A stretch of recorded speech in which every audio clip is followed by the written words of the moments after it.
May I come, sir? Yeah.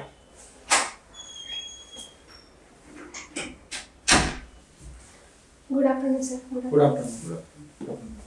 Bus. Thank you, sir. कुठून आलात बरं तुम्ही? सर मी ठाकूर पिंपळगाव शेवगाव जिल्हा अहिल्यानगर इथून आले आहे.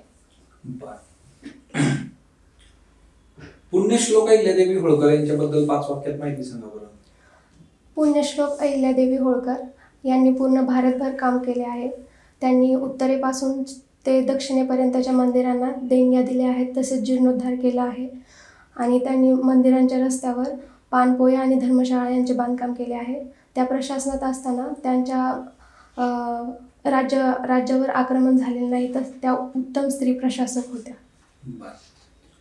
अहिल्यानगरचं विभाजन करायला पाहिजे का आपण? सर अहिल्यानगरचं विभाजन केलं पाहिजे, कारण जो उत्तर अहिल्यानगर आहे तो सुजलाम सुफलाम प्रदेश आहे, तसेच तो एक सपाट प्रदेश आहे.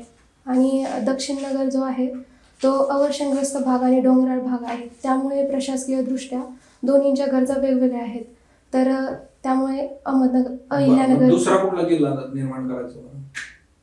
सर उत्तर अहिल्यानगर आणि दक्षिण अहिल्यानगर केलं पाहिजे. किती क्षेत्रफळ आहे अहिल्यानगरचं? सर अहिल्यानगरचं क्षेत्रफळ जवळजवळ 17,000 चौरस किलोमीटर आहे.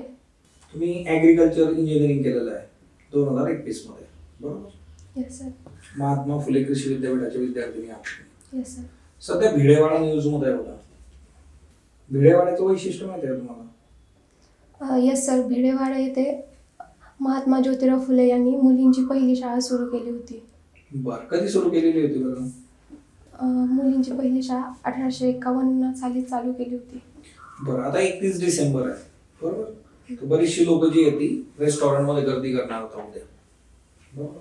तुमचा काही प्लॅन आहे का पार्टीचा? नाही सर, माझा 2 जानेवारीला इंटरव्ह्यू असल्यामुळे माझा काही पार्टीचा प्लॅन नाही आहे. बरं, मग आता एवढी सगळी लोक एकदम जातील, अचानक डिमांड वाढून जाईल फूडची, आयदर पार्सल मागवतील किंवा हॉटेल्स होऊन जातील. अशा वेळेस फूड हायजीनच्या बाबतीमध्ये आपण काय काळजी घेतली पाहिजे? सर फूड हायजीनच्या बाबतीमध्ये आपण फूड घेताना चेक केलं पाहिजे की प्रॉपर कंडिशनमध्ये ते स्टोअर केलेलं आहे की नाही. असं आपल्याला दिसून आलेलं आहे, जेव्हा जेव्हा कुठला उत्सव असेल, कुठला फेस्टिवल आहे, अडल्ट्रेशन मोठ्या प्रमाणावर होतं. कुठल्या पदार्थांमध्ये जास्त अडल्ट्रेशन होतं बरं अशा वेळेस? सर फेस्टिवलच्या वेळी जास्त प्रमाणात मिठाईचा वापर केला जातो, त्यामुळे दुधामध्ये जास्त प्रमाणात भेसळ होते. खवा हा एक पदार्थ आहे ज्यामध्ये जास्त प्रमाणात भेसळ होते. तुम्हाला ॲनालॉग पनीर माहिती आहे? Yes sir. काय असतं analog paneer? Sir paneer analog हे पनीरप्रमाणेच त्याची टेस्ट असते, पण ते व्हेजिटेबल ऑइल आणि मिल्क पावडर यापासून बनवले जाते. आपलं जे food safety standards authority of India आहे बघा, त्यांनी घरगुती आपल्या डे टू डे लाईफमध्ये ज्या वस्तू आपण आणतो त्या संबंधी काही महत्त्वाचे हे दिलेले आहेत आपल्याला, हॅक्स दिलेले आहेत की अडल्ट्रेशन कसं ओळखायचं. काय प्रोजेक्ट करतो त्यांनी? छोटे छोटे टेस्ट दिलेले आहे ज्यामुळे आपण घरच्या घरी अडल्ट्रेशन ओळखू शकतो. 3 टेस्ट सांगावं अशा. वॉटरमेलन हे आर्टिफिशियल कलर यूज केला आहे की नाही ते ओळखण्यासाठी आपण एक कॉटन बॉल घेऊन त्याच्या सरफेसवर ठेवला आणि जर तिथे रेड कलर दिसला आपल्याला तर समजून जायचं की अडल्ट्रेटेड आहे ते आर्टिफिशियल कलरने. त्यानंतर जी आपण डाळ यूज करतो ती आपण पाण्यामध्ये ठेवली आणि ते पाण्याने जर कलर सोडला तर ती डाळ आर्टिफिशियल कलरने अडल्ट्रेटेड आहे. आणि मिल्क आहे, आपण त्यासाठी स्लँटिंग टेस्ट यूज करतो, त्यामध्ये वॉटरचं डिटेक्शन करण्यासाठी कार्डबोर्ड घेऊन आपण त्यावर मिल्कचा एक थेंब सोडतो आणि तो जर.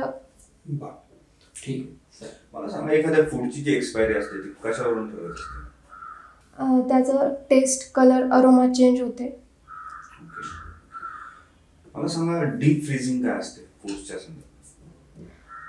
सर डीप फ्रीजिंगमध्ये टेम्परेचर हे -18 डिग्री सेल्सिअसच्या कमी असते. आणि काय ऍप्लिकेशन असतं बरं याचं? काय केमिकल चेंजेस होतात फूडमध्ये? डीप फ्रीजिंगमध्ये सर वॉटर ॲक्टिव्हिटी लो असते. मायक्रो ऑर्गॅनिझमची ग्रोथ त्यामुळे थांबून जाते. बरं. काही हॉबीज आहेत का तुमच्या? येस सर, माझी म्युझिक ऐकणे ही हॉबी आहे. बरं. मला सांगा FSSAI ची स्थापना आणि काय काय प्रोव्हिजन्स आहेत तर? सर FSSAI ची स्थापना 5 सप्टेंबर 2008 रोजी झालेली आहे आणि FSSAI ही स्टँडर्ड तयार करण्यासाठी तयार केलेली गेलेली आहे. तसेच FBOना अवेअरनेस करणं आणि इंटरनॅशनल स्टँडर्ड विकसित करण्यासाठी योगदान देण्यासाठी FSSAIची स्थापना केलेली आहे. बरं. सध्या पॉपकॉर्न न्यूज मध्ये आहेत बघा, GST पुढे माहिती आहे तुम्हाला? Yes sir.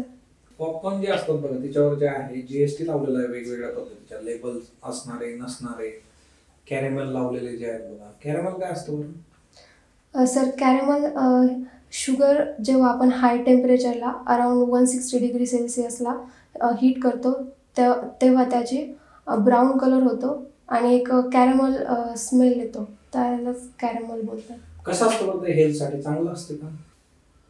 सर कॅरेमलचा हेल्थवर असा म्हणावा असा ॲडवर्स इफेक्ट होत नाही. बरं. तुमचा टोकन नंबर किती होता बरं? सर माझा टोकन नंबर 10 होता. बरं. आता मला सांगा, तुम्हाला जर हे पद नाही मिळालं FSO असिस्टंट कमिशनर, तर तुमचा कोर्स ऑफ ॲक्शन काय असेल? सर जर माझी या पदावर निवड झाली नाही तर सर मी राज्यसेवेतल्या पुढील एक्झाम देईन. बरं, चालेल. येऊ शकता तुम्ही. Best of luck. Thank you sir. Have a nice day.